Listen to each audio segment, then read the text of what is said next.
What if I told you every lightsaber colour is basically a philosophical statement glowing in someone's hand? And there's one colour whose meaning completely changes once you learn how it's actually created. Blue, the warrior's oath. Let's start with the one most of us picture first. Blue is the classic Jedi blade, and it's not just aesthetic tradition. A blue lightsaber represents dedication to the light side of the Force, loyalty to the Jedi Order, and an active commitment to protecting the galaxy. It's most commonly associated with Jedi Guardians, the branch of the Order that focused heavily on combat training and direct defense of others. When you look at wielders like Anakin Skywalker, Obi-Wan Kenobi, and later Rey, you're looking at characters who step forward into conflict. Blue represents valor, bravery, and a proactive stance against the dark side. And here's something that matters. Blue blades are what we often associate with legacy. Anakin's saber passes to Luke, and eventually to Rey. That continuity isn't random. The colour becomes a symbol of heritage and responsibility, almost like the physical embodiment of Jedi duty being handed down. It's one of the most common colours in the galaxy, and that actually reinforces its meaning. Blue is the steadfast counterpart to red. It's the warrior's resolve standing directly against the Sith. Now, once you understand blue as the defender's blade, green starts to feel very different. Green, wisdom in motion. Green lightsabers symbolise wisdom, harmony, and a deeper spiritual connection to the Force. They are often wielded by Jedi consulars who prioritise study, diplomacy, and understanding over combat. Think about Yoda or Qui-Gon Jinn. These are Jedi who don't rush to violence. They look for alignment with the Force first. Combat is there, but it isn't the priority. Green represents balance between knowledge and action.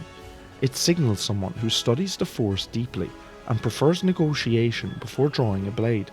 And when Luke Skywalker builds his green saber after losing his blue one, that shift matters. It visually signals his evolution from student to something more thoughtful and spiritually grounded. Blue stands firm against evil. Green tries to prevent the conflict before it begins. But then there's yellow, which sits between skill and knowledge in a completely different way. Yellow, the Sentinels path. Yellow lightsabers traditionally belong to Jedi Sentinels. These were Jedi who balanced combat ability with practical, non-force skills like investigation, technology, and stealth. So yellow becomes the colour of versatility. The Jedi Temple Guards are a perfect example. Their double-bladed yellow pikes symbolised neutrality and dedication to protecting the Jedi Temple itself. They weren't political figures or field generals. They were guardians of knowledge and tradition. And then there's Rey at the end of The Rise of Skywalker. Her yellow blade represents a new path. It blends traditional light side teachings with independence. It isn't strictly guardian blue or consular green. It signals something self-defined. Yellow stands at the crossroads of wisdom and action. But orange pushes that even further. Orange, the untethered middle ground. Orange lightsabers are rare. They carry a different kind of weight. In Legends material, orange often represented a middle ground between yellow and red, suggesting someone who has walked a nuanced line without fully committing to Jedi or Sith doctrine. In current canon, orange blades are associated with characters like Baylan Skoll and Shin Hati in Ahsoka. Their blades are not red, but they aren't aligned with traditional Jedi ideals either. Orange signals independence and moral complexity. It represents passion and pragmatism without fully embracing Sith corruption. And this is where you start seeing something interesting across all these colours. They're not just personality indicators, they reflect philosophical alignment. Which brings us to purple. If you're enjoying this Star Wars deep dive, it's practically all we do here, so you might want to stick around. Purple, mastery over conflict. Purple is extremely rare, and that rarity is the point. A purple lightsaber represents balance between the calm dedication of blue and the passion of red. It signifies someone who can channel darker emotions without falling to the dark side. The most famous wielder is Mace Windu. Windu's combat style, Vapad, is aggressive and intense. It allows him to channel fury in battle without turning over to the Sith. That technique alone reflects the meaning of the blade. Purple embodies mastery over conflict and control over darker impulses. In Legends, Figures like Darth Revan also carried purple, reinforcing that association with duality and walking both sides of the Force. And here's a fun real-world detail. Samuel L. Jackson personally requested a purple lightsaber so Mace Windu would stand out in large battle scenes. That creative choice ended up reinforcing a deeper symbolic meaning in the lore. But if purple is balance without corruption, white represents something even more radical. White, purified and independent. White lightsabers aren't found, they're made. In canon, a white blade comes from purifying a red Sith kyber crystal. Instead of bonding with a crystal naturally like the Jedi, Sith bleed their crystals, forcing hatred and pain into them until they turn red. White reverses that process. Ahsoka Tano purified the red crystals taken from the 6th brother Inquisitor after leaving the Jedi Order. When healed, they turned white, so white represents neutrality and independence. It symbolises someone who has rejected both Sith corruption and strict Jedi dogma. It also represents redemption and autonomy. Ahsoka operates within the light side of the Force, but not within the structure of the Order.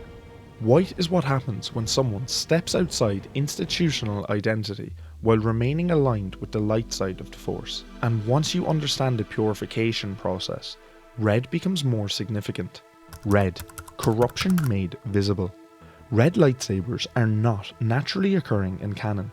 They are created through bleeding. A Sith takes a kyber crystal and forces their negative emotions into it until it turns crimson. It's an act of domination over the crystal. That is why red symbolises rage, power, domination, and a rejection of harmony. You see it with Darth Vader, Darth Maul, Darth Sidious, Count Dooku, and Kylo Ren. The blade is a visual declaration of allegiance to Sith philosophy. In Legends, red crystals were synthetic. In current canon, they are corrupted natural crystals. It isn't just a colour choice, it's a ritual. But there's one blade that doesn't fit the Jedi Sith spectrum at all. Black, the Darksaber's legacy. The Darksaber is unique in Star Wars history. It was created by Tar Vizsla, the first Mandalorian inducted into the Jedi Order around 1050 BBY. After his death, it remained in the Jedi Temple until House Vizsla stole it during a conflict with the Jedi. From that point forward, it became a symbol of Mandalorian leadership. It passed through generations, eventually reaching Pre-Vizsla during the Clone Wars. He wielded it until he was defeated by Maul, who claimed it by right of combat, and this pattern continues. Sabine Wren retrieved it during the Imperial era. Bo-Katan Kryze accepted it to unite Mandalore. Din Djarin won it from Moff Gideon in combat. The Darksaber's black blade doesn't represent light or dark alignment. It represents authority, legacy, and the right to rule Mandalore. It's political symbolism forged into a weapon. And then there are the lesser seen colours that expand mythology even further. The rare and the unusual.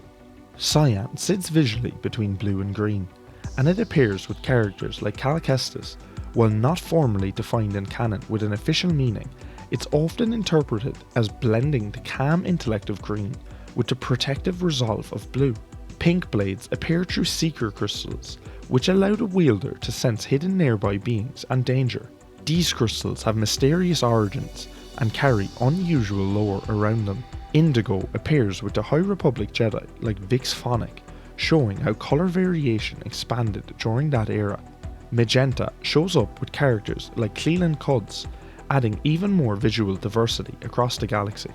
Lightsaber colours are not random aesthetic decisions. They are reflections of philosophy, discipline, history, and sometimes even political alignment. When you see a blade ignite, you're not just looking at a weapon, you're looking at the worldview of the wielder. Let me know in the comments, what colour would you choose for your lightsaber? If you enjoyed this video, hit subscribe and let's uncover the galaxy's greatest secrets together. Thanks for watching.